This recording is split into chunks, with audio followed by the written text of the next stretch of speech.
of the major promises we made to the youth of Ghana. To help actualize this promise, we're going to roll out what we call the Ejumawura program.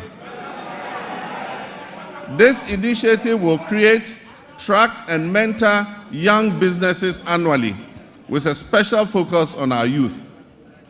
For the first phase, the top 2,000 implementable business proposals will be supported with business development training, mentorship, access to startup capital, marketing, and networking to operationalize their innovations and business ideas.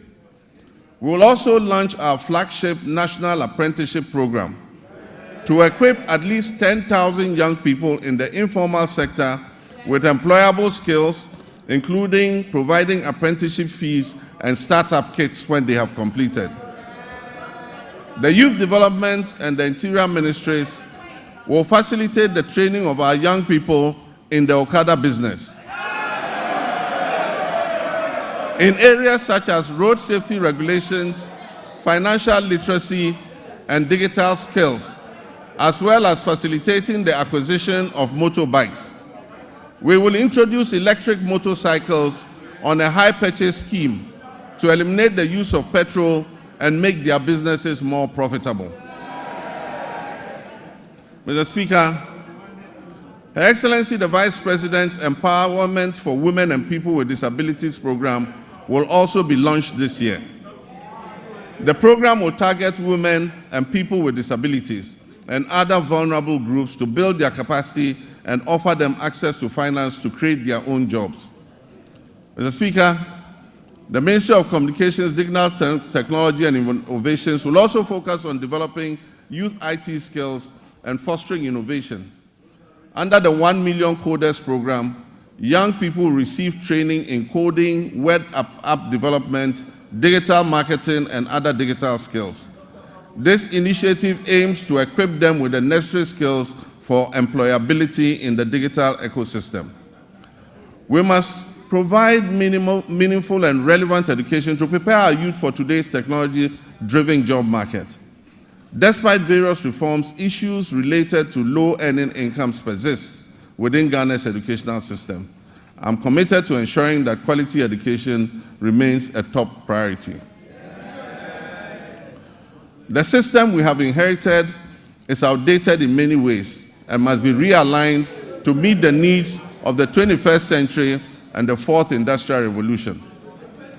Recognizing the urgent need for national dialogue on education and in the spirit of inclusive governance, I launched the National Education Consultative Forum on February 18th in Ho. I look forward to the recommendations which we will incorporate into our sectoral policy reforms.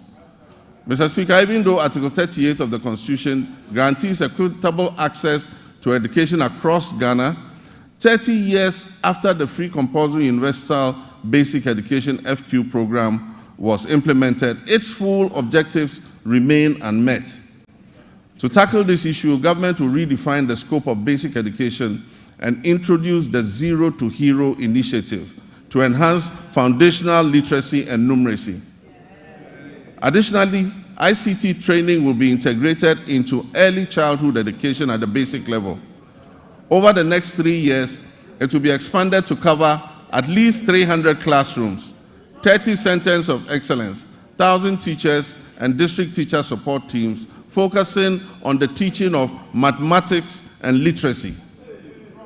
This year, the Ministry of Education will fully implement a new curriculum for senior high technical schools and STEM schools, introduce a standardized national sign language for hearing impaired learners from kindergarten to SHS, and review the kindergarten and primary school curriculums.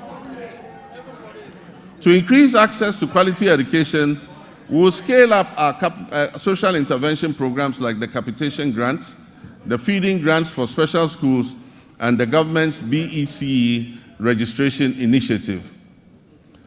Mr. Speaker, to promote inclusion and equity, the government will enhance and resource the Islamic Education Unit to recruit more Islamic and Arabic tutors for English-Arabic schools. We will establish STEM and TVET schools in underserved and peri-urban communities. We will provide scholarships to brilliant but needy students in deprived communities, especially for study in law, medicine, and engineering. We will support Islamic colleges of education with infrastructure and logistics, and will enroll youth in Zongo and deprived urban communities in the National Apprentice Program and offer free technical and vocational training. Mr. Speaker, it is important to continue to retain and motivate our teachers in all schools, especially in the rural areas. Government will begin plans for the implementation of the 20% allowance for teachers who agree to serve in rural schools. District assemblies are going to be involved in this scheme to ensure that the teachers are present and teaching in the schools that are selected. This scheme will reward such teachers for their sacrifices and ensure quality education nationwide, not only in urban centers.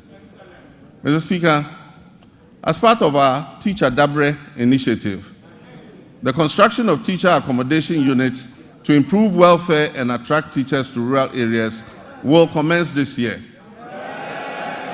Mr. Speaker, no new school will be built in this country without teachers' accommodation.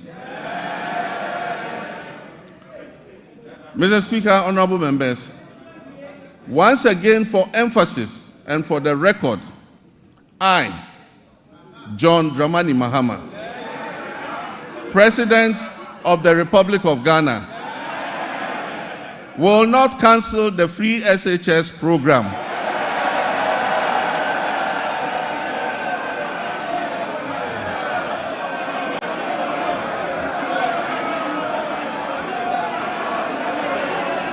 I will not cancel the free SHS program. I am determined to make it better by improving its implementation. And also, for the record, students who have benefited from the free SHS since its inception are about 3.4 million. The figure of 5.1 million beneficiaries, as put out by the previous administration, was an exaggerated and false narrative calculated to achieve political credit. Mr. Speaker, while the free SHS program has improved access, the implementation of the program leaves much to be desired. The outcomes of the ongoing National Education Forum will guide our reform efforts in this sector.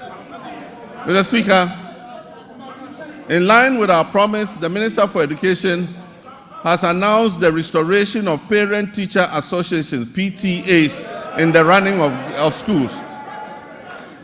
It is important for parents and communities to participate in the administration of their schools.